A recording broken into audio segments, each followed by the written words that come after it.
Selamat malam Mas Miftah, mungkin. Oh ya.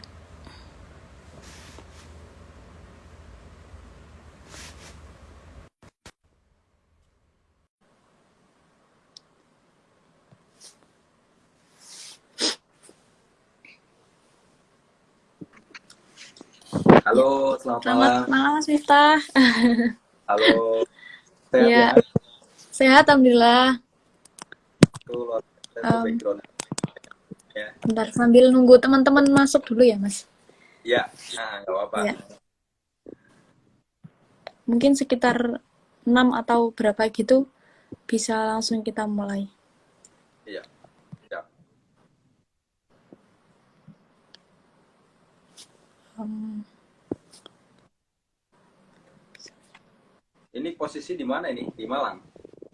Iya, saya di Malang. Kalau Mas Miftah sendiri di mana Mas posisinya? Ini lagi di Depok. Oh, di Lagi Depok. di Depok. Panggilannya siapa? Oke. Usnus apa Roya? Oh, saya Unun, Unun. Panggilannya Unun, Mas. Oh, Unun panggilannya. Iya. Ini aku lagi sama Yunda kamu ini. Oh iya, oh alumni IMM juga. Eh, editing. Iya, Oh ya, mungkin kita mulai aja ya Mas. boleh, Udah boleh. 9. Ya, Assalamualaikum warahmatullahi wabarakatuh. Selamat malam semuanya. Kembali lagi bersama kami di Meratalk episode ke-9 tentang dilema tenaga pendidikan, pembelajaran jarak jauh dan digital divide. Nah, kurang lebih sudah 5 sampai 6 bulan ya pandemi ini berjalan. Nah, bahkan pandemi ini tuh ternyata membuka sebenar-benarnya kondisi sebuah negara. Di Indonesia sendiri banyak aspek yang bisa kita lihat karena adanya pandemi ini kayak gitu. Terlebih dalam kondisi pendidikan di Indonesia. Nah, pemerintah Indonesia melalui Kementerian Pendidikan dan Kebudayaan itu pernah mengeluarkan surat edaran yang mengatakan bahwa apa ya, pembelajaran daring ini pembelajaran selama pandemi ini dilakukan secara daring atau pembelajaran jarak jauh atau PJJ seperti itu.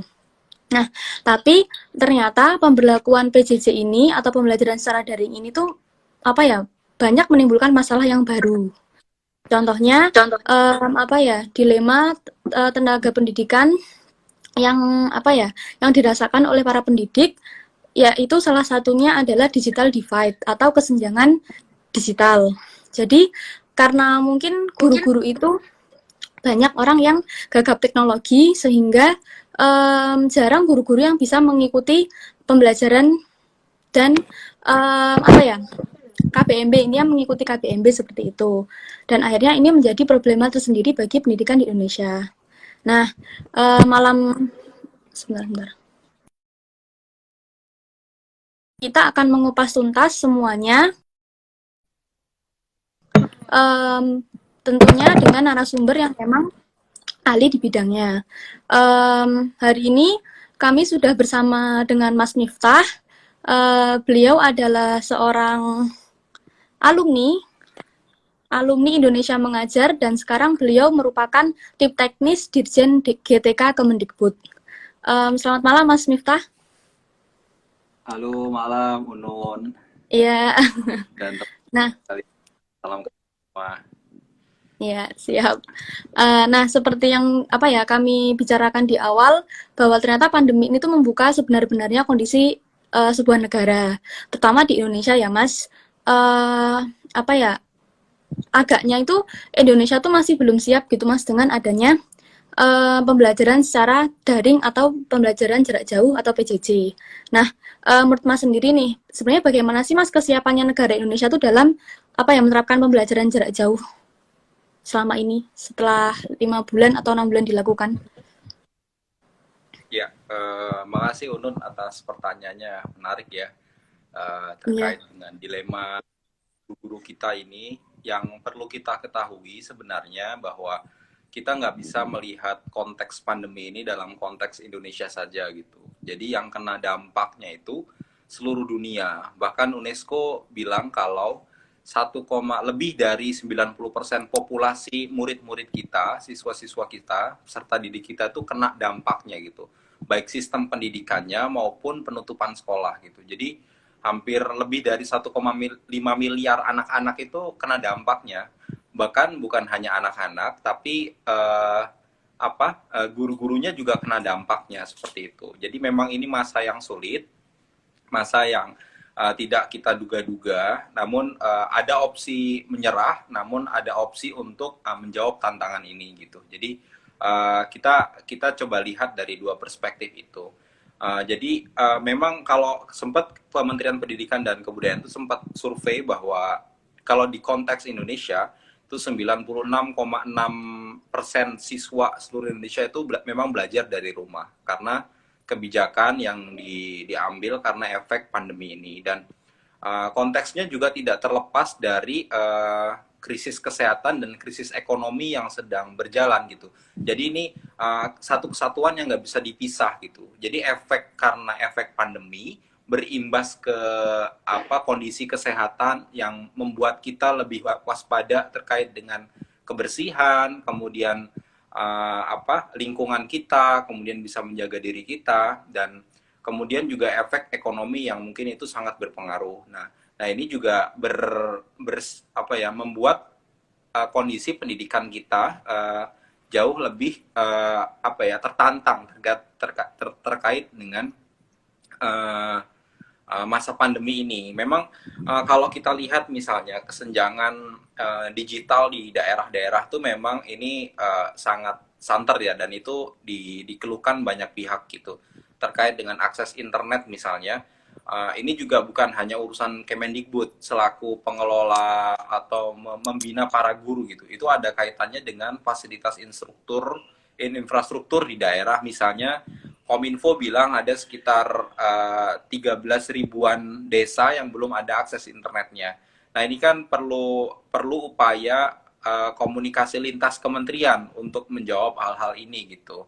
Nah, dan saya rasa guru-guru kita memang sedang masa transisi di mana inovasi-inovasi pembelajaran dengan menggunakan pendekatan digital ini banyak dilakukan. Jadi kalau misalnya ada opsi untuk mengeluh dan menyerah, kita di Kementerian Pendidikan dan Kebudayaan beberapa hal mengambil kebijakan untuk membuat para guru-guru itu berdaya gitu.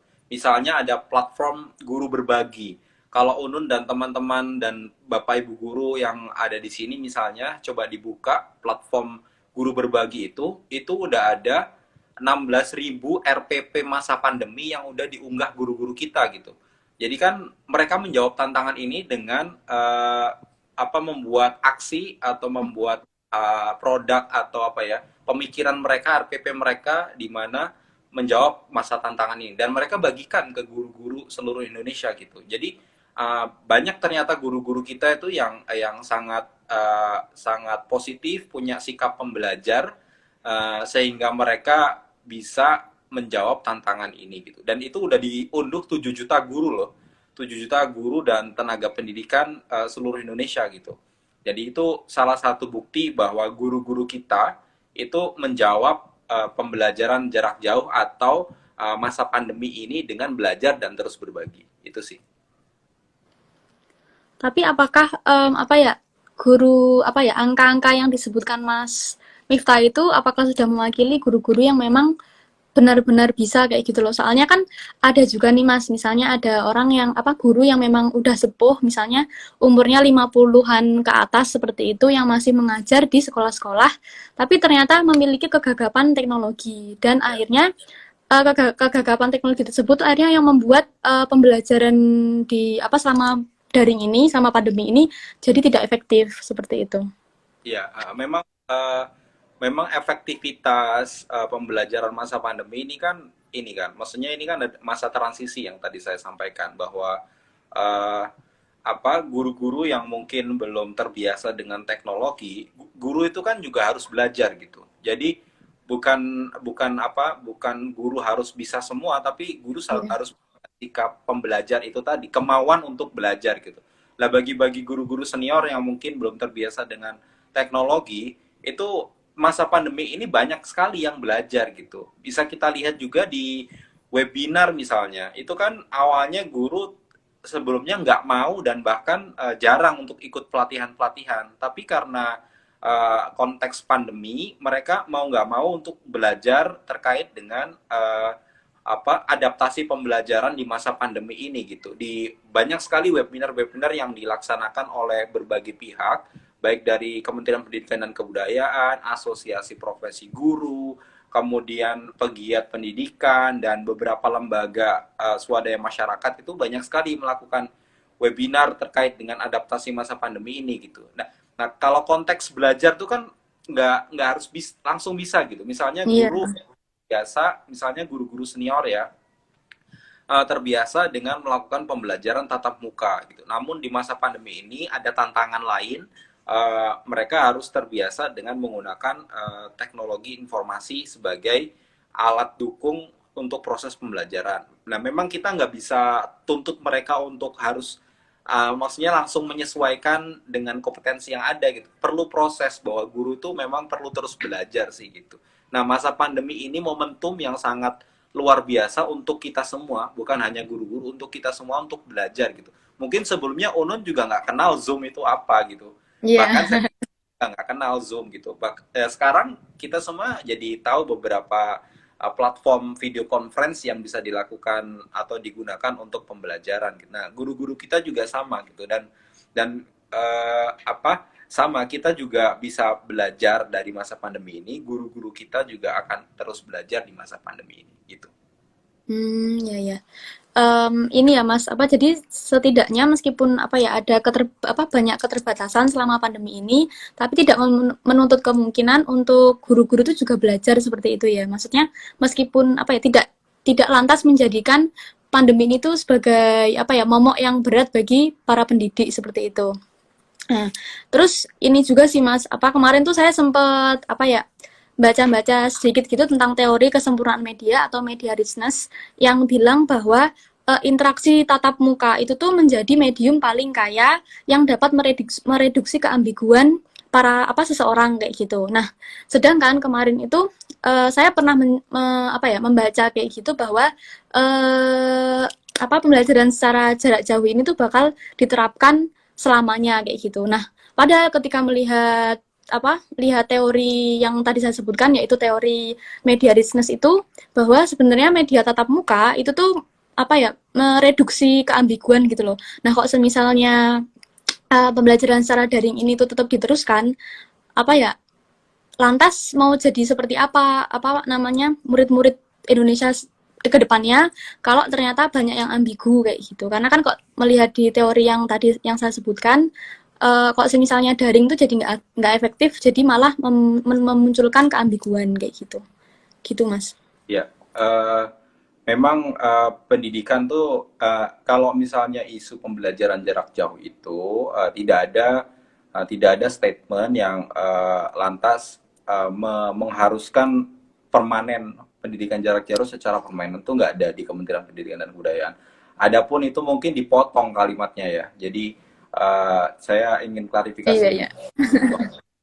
Dan juga memang pendidikan itu ada bukan hanya proses transfer knowledge gitu. Jadi ada transfer karakter di situ, ada keteladanan di situ, ada berbagai interaksi sosial di situ. Di situ nah di situ memang tidak bisa diganti gitu oleh pembelajaran jarak jauh. Apalagi anak-anak di kelas rendah ya.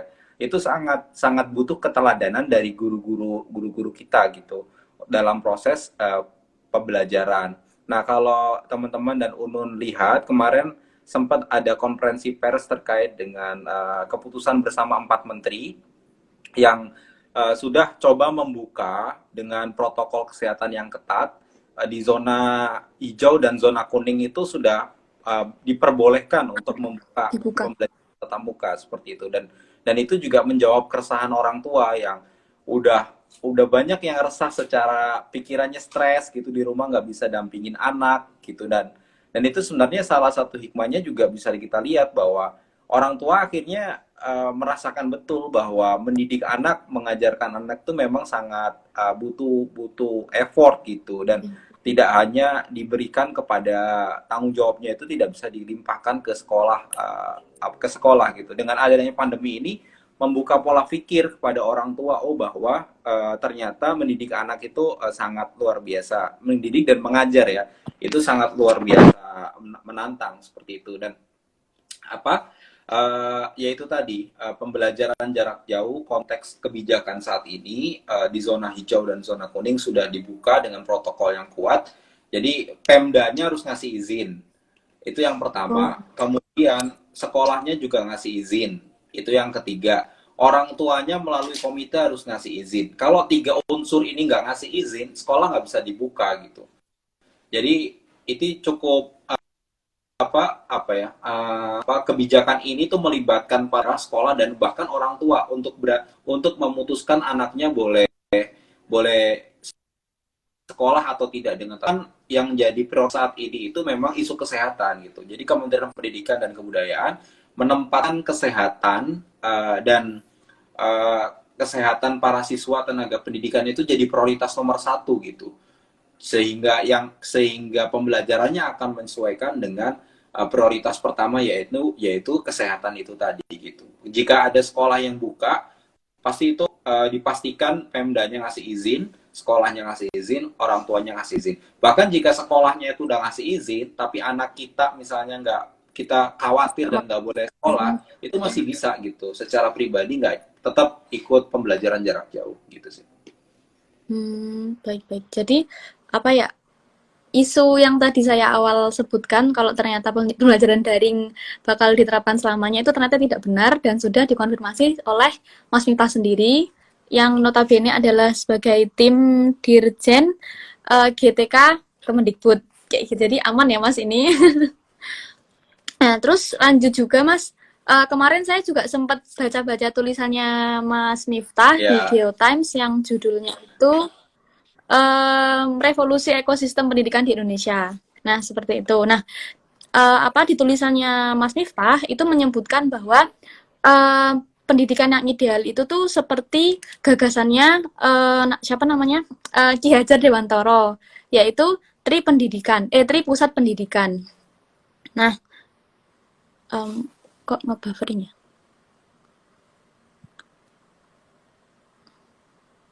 Sudah Mas?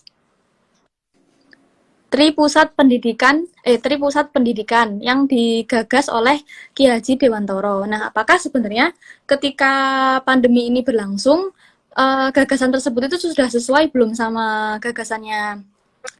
Selama pandemi ini, peran kan kita kan jadinya nggak sekolah kan Mas, nggak sekolah secara ya di sekolah formal, tapi juga informal juga kayak gitu. Ada andil masyarakat, ada andil sekolah dan andil orang tua untuk membentuk karakter anak kayak gitu. Nah, apakah pendidikan selama pandemi itu justru mendukung gagasannya Ki Hajar Dewantara yang tentang Tri Pusat Pendidikan tersebut kayak gitu? Iya, memang gagasan-gagasan Ki Hajar Dewantara ini kan yang dikenal tuh kan yang lebih sering kan Tri Pusat Pendidikan itu kan Sumangun-Karso dan Tuturi Handayani, dan itu konsep yang mungkin masyarakat kita itu udah tahu gitu, dan makanya sebenarnya yang paling kuat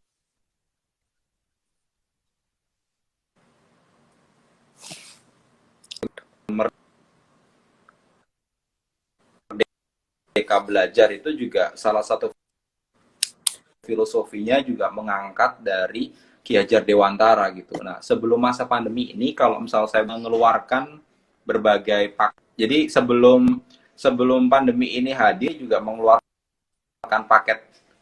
paket kebijakan Merdeka Belajar ya, yang itu filosofinya juga berasal dari Ki Hajar Dewantara gitu, bahwa itu memang harus merdeka gitu. Anak harus bisa belajar, guru juga bisa belajar dan mengajar dengan merdeka, para dosen, mahasiswa. Kalau kita lihat dalam konteks guru misalnya di paket kebijakan Merdeka Belajar 1 itu, salah satunya RPP misalnya. Itu jadi polemik dari dulu kan RPP itu, dan sekarang cukup satu lembar tuh sudah diperbolehkan gitu. Jadi cukup RPP cukup satu lembar, lebih satu boleh gitu. Itu dari situ, itu yang pertama. Nanti saya akan kontekstualisasikan dengan masa depan. Yang kedua terkait ujian nasional. Ujian nasional kan rencananya akan dihapus tahun 2021 dan diganti oleh asesmen kompetensi minimal dengan muatan fokusnya literasi, numerasi, dan pendidikan karakter gitu. Yang itu jadi concern utamanya. Kenapa tiga itu gitu? Kalau misal kita lihat ujian nasional itu kan hanya beberapa mata pelajaran, dan selama Iya. ini juga yang di apa memang sudah tidak menjadi ini ya, sudah tidak menjadi syarat kelulusan siswa-siswa, sehingga secara psikis anak-anak sudah bisa belajar dengan baik seperti itu. Tapi coba kita lihat mundur bahwa bagaimana dengan pelajaran yang lain, meskipun itu sudah diujikan secara sekolah gitu. Namun ketika kita melihat dengan literasi, numerasi, dan karakter ini, semua pelajaran bisa masuk gitu. Di matematika ada literasi, di sejarah ada literasi numerasi, bagaimana di apa ada karakter juga di situ gitu. Jadi semua guru, semua mapel, semua jam bisa masuk tiga komponen ini gitu. Dan ini menunjang kebijakan atau posisi kita di PISA, di peringkat PISA kita di dunia kan itu juga mengukur literasi dan numerasi, membaca yang membaca sains dan numerasi yang itu. Makanya dari situ juga dilihat bahwa apa targetnya itu tiga itu sebagai ejawantah dari Merdeka Belajar, salah satunya di situ gitu. Jadi semua murid semua guru orientasinya bukan hanya nilai UN, tapi asesmen kompetensi dan karakter itu sendiri. Kemudian misalnya kebijakan kampus merdeka, itu kan udah dibuka kemerdekaan bagi para mahasiswa untuk memilih 3 semester di luar jurusannya gitu. Dan itu selama ini kan nggak ada, kita belajar 8 semester di jurusan yang sama gitu. Tapi sekarang kebijakannya itu dibuka sebagian rupa, kita bisa ikut project, kita bisa ikut riset, mengabdi ke masyarakat, dan itu dihitung sebagai SKS. Coba bayangkan, teman-teman bisa bayangkan bahwa apa yang kita bisa dan kebebasan kita untuk memilih apa yang kita mau gitu di luar jurusan kita gitu. Kemudian yang terakhir tuh ada yang beberapa ada organisasi penggerak yang cukup ini ya, cukup heboh kemarin ya, program organisasi penggerak. Itu juga melibatkan ini, semangatnya itu pelibatan organisasi yang sudah pelatihan, yang sudah bergerak di pendidikan sudah lama. Kementerian Pendidikan ingin membuat ini, mencari strategi mana yang paling ampuh di situ. Nah, di situ juga melibatkan gitu, melibatkan mereka, tapi diseleksi dengan ini ya, dengan role seleksi yang sama seperti itu, sehingga bisa terukur gitu, tidak yang transparan, akuntabel, bisa diukur dampaknya seperti apa. Dan itu juga salah satu ejawantah dari terlibat masyarakat dalam konteks pendidikan ini gitu. Jadi itu sih, kalau misalnya tadi ditanya bahwa selama ini Kemendikbud apakah sudah melibatkan itu, ya memang di perencanaan sebelum pandemi ini misalnya di masyarakat ya, organisasi penggerak itu salah satunya memang mengajak masyarakat melalui organisasi masyarakat untuk terlibat melatih guru dan kepala sekolah. Jadi itu sih, kalau orang tua konteksnya misalnya ada program.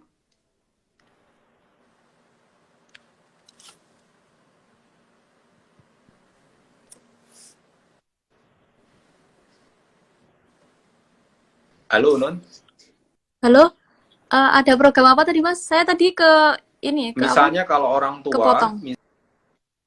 misalnya ada program belajar,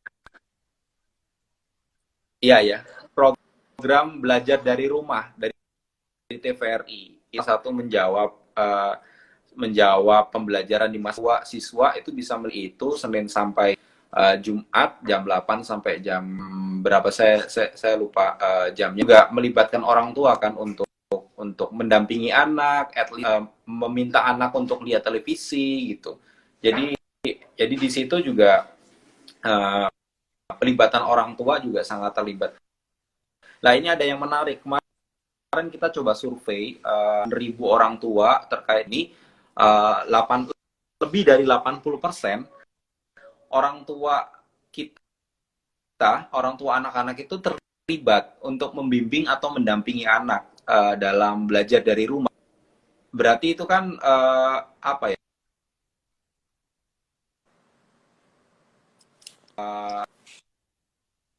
Orang tua kita ternyata terlibat gitu. Ketika masa pandemi ini diminta terlibat gitu. Entah terpaksa atau nggak terpaksa, ikut terlibat juga gitu. Iya.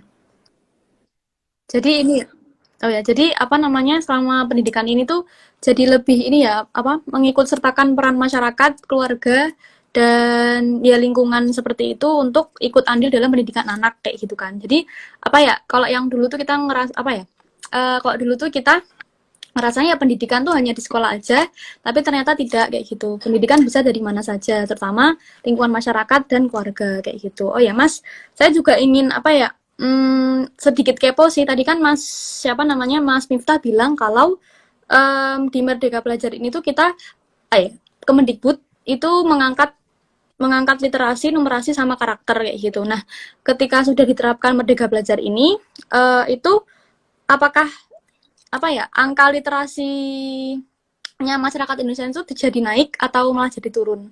Karena kan sempat ada isu bahwa angka literasinya masyarakat Indonesia itu sangat rendah kayak gitu. Nah, dengan ini apakah dengan diterapkannya Merdeka Belajar ataukah apa ya, presentase literasinya masyarakat Indonesia itu nambah atau malah turun atau stagnan kayak gitu. Gitu, Mas.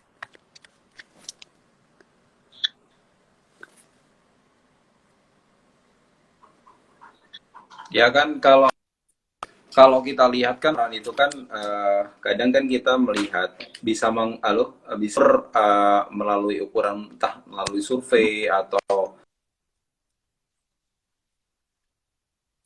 lihat di ukuran-ukuran itu. Tapi memang dalam pendidikan itu perubahan itu tidak bisa terjadi secara ini ya, secara cepat gitu. Kita terus tetap belajar dan harus terukur gitu.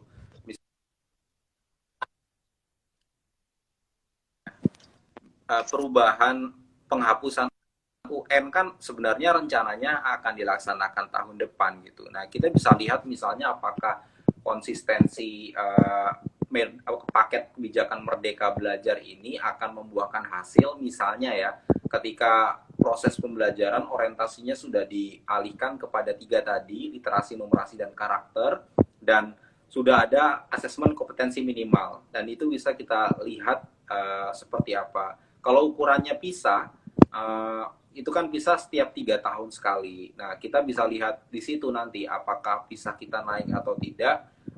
Ya kita tinggal menunggu gitu. Tapi dalam konteks pandemi ini memang dilematis sih Unun. Jadi semua orang terdampak, bahkan sesederhana apa guru-guru nggak bisa ke sekolah atau anak-anak nggak bisa ke sekolah, bahkan buat orang-orang yang mungkin pekerjaan harian itu juga sangat sangat terdampak ketika dia punya anak juga kan.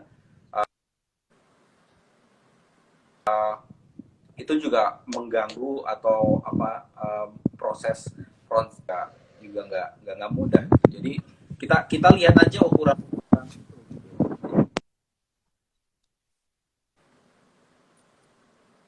menumbuhkan apa angka-angka literasi, numerasi masyarakat. Bisa lihat nanti.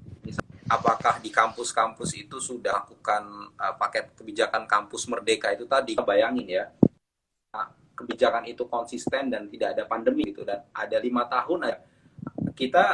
Kita biasanya kan misalnya asumsinya kita biasanya berenang di kolam renang gitu.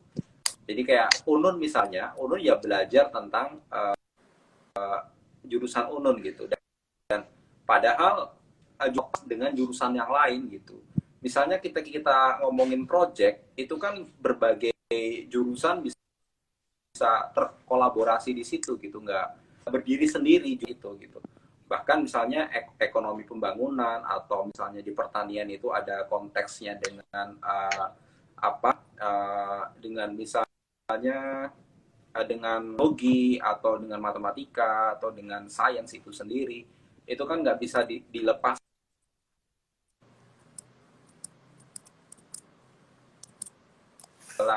secara konsisten, punya kemerdekaan gitu, bukan hanya berenang di kolam renang dekat rumah kita, tapi kita bisa berenang di lautan gitu.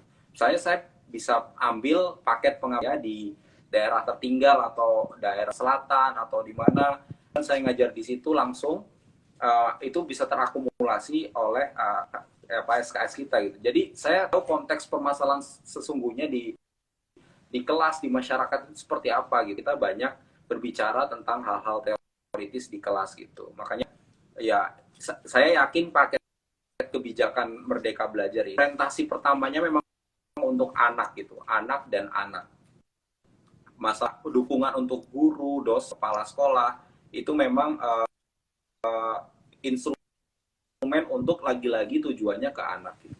Itu sih harapannya. Kita bisa lihat nanti apakah ekosistem budaya pendidikan di Indonesia akan berubah seiring dengan paket kebijakan yang sudah dikeluarkan. Oke, siap-siap.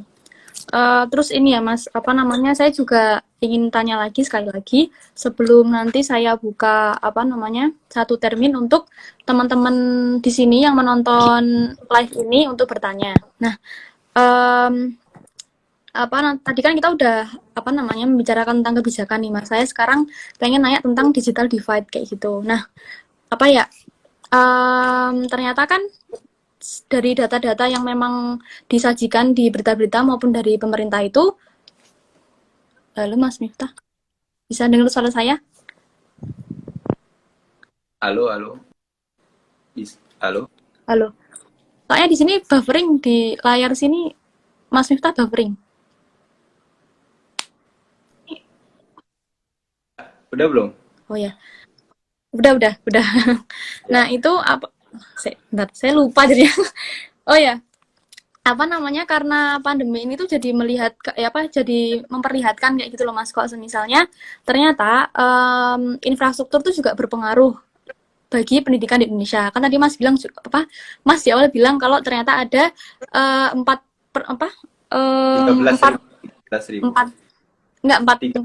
menteri yang memang udah ikut ikut andil dalam ikut andil untuk mengatasi pendidikan di Indonesia selama pandemi ini kayak gitu. Nah,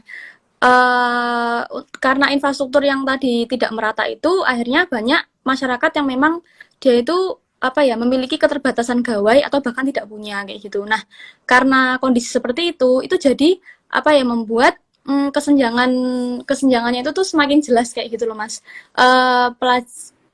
Maksudnya tenaga pendidik yang memang tidak mempunyai akses yang lengkap atau pelajar dan mahasiswa yang tidak memiliki akses internet yang lengkap atau gawai yang lengkap juga, itu tuh semakin semakin jauh gitu loh, semakin tertinggal dan tidak mendapatkan pembelajaran yang bermutu kayak gitu. Jadi apakah sebenarnya ini tuh usaha apa sih yang bisa Kemendikbud ini tuh bisa atasi kayak gitu, solusi apa kayak gitu untuk mengatasi masalah ini, digital divide tadi. Ya, yang tadi saya katakan, sebenarnya masalah infrastruktur jaringan ini letaknya itu sebenarnya tidak di Kementerian Pendidikan dan Kebudayaan gitu, tapi memang antar kementerian bahkan udah lama untuk terus berkoordinasi terkait dengan fasilitasi infrastruktur yang ada di daerah ini gitu. Bahkan saya sebutkan kan ada sekitar 13 ribuan desa yang masih belum ada terakses internet, dan ini kan ranah di Kominfo. dan dan komunikasi itu juga sudah dibangun oleh antar kementerian, itu sudah dibangun terkait dengan ini, bahkan dengan misalnya dengan perusahaan komunikasi atau BUMN kita misalnya di juga Telkom misalnya itu juga terus dibangun gitu. Dan Mas Menteri sendiri kan udah ini nih, kalau misalnya lihat di Mata Najwa kemarin itu, ini sedang proses dan proses lobbying terdiskusi dengan pihak Telkom untuk memudahkan atau menurunkan harga paket internet atau pulsa untuk guru dan siswa kita. Ini masih sedang didiskusikan. Doakan aja ini bisa keluar dan goal dan bisa dinikmati oleh para siswa. Misalnya kalau kita lihat, kita survei kemarin, guru itu bisa sampai mengeluarkan 190.000 per bulannya. Untuk dana BOS juga sudah dibuka gitu, bahwa dana BOS bisa digunakan untuk guru dan siswa untuk membeli paket internet. Yaitu tadi, kalau yang untuk infrastruktur, kementerian masih terus berkomunikasi dengan Kominfo dan beberapa kementerian terkait untuk fasilitasi terutama jaringan yang ada di daerah. Jadi dengan konteks 80.000 desa, 514 kabupaten kota, ini sangat tidak mudah. Dan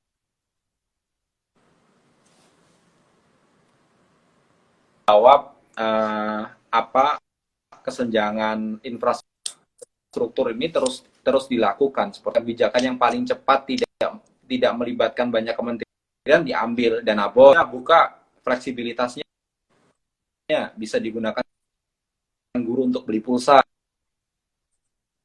itu diambil. Kemudian ada program TVRI diambil gitu, diputuskan gitu, buat seri webinar selama pandemi ini gitu. Jadi itu kebijakan yang sebenarnya cepat diambil, namun antar kementerian itu membutuhkan waktu gitu sih. Jadi semoga dengan pandemi ini akselerasi juga semakin meningkat. Oke, siap. Baik, mungkin halo,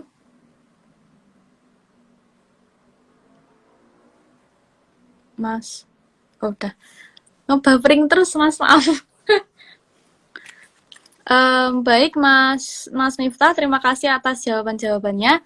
Mungkin saat ini bakal kami buka sesi tanya jawab kepada teman-teman yang menyaksikan live ini. Monggo teman-teman yang ingin bertanya mungkin. Tadi itu kita buka question box gitu di di Instagram, tapi masih belum ada yang nanya, Mas. Halo, teman-teman.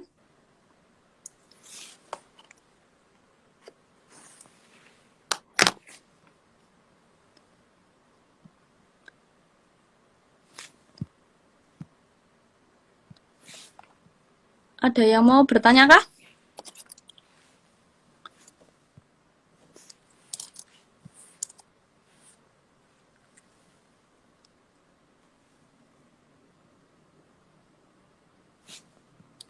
Wah, belum ada ini yang mau bertanya, Mas.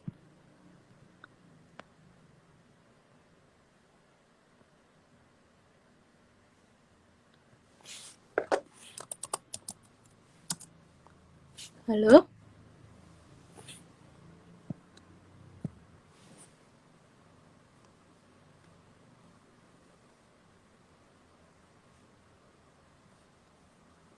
Oh, siap.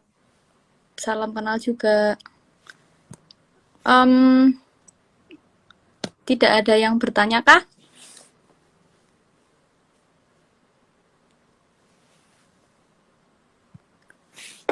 Oh ya, Mas Ruri, apa masih bersama kami?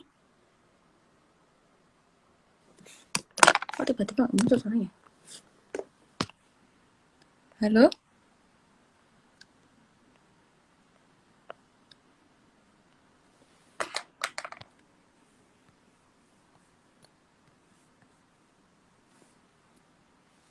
Em, kok nggak keluar ya? Bentar. Mas Miftah, dengar suara saya? Oh iya,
selamat malam Mas Miftah, mungkin. Oh iya,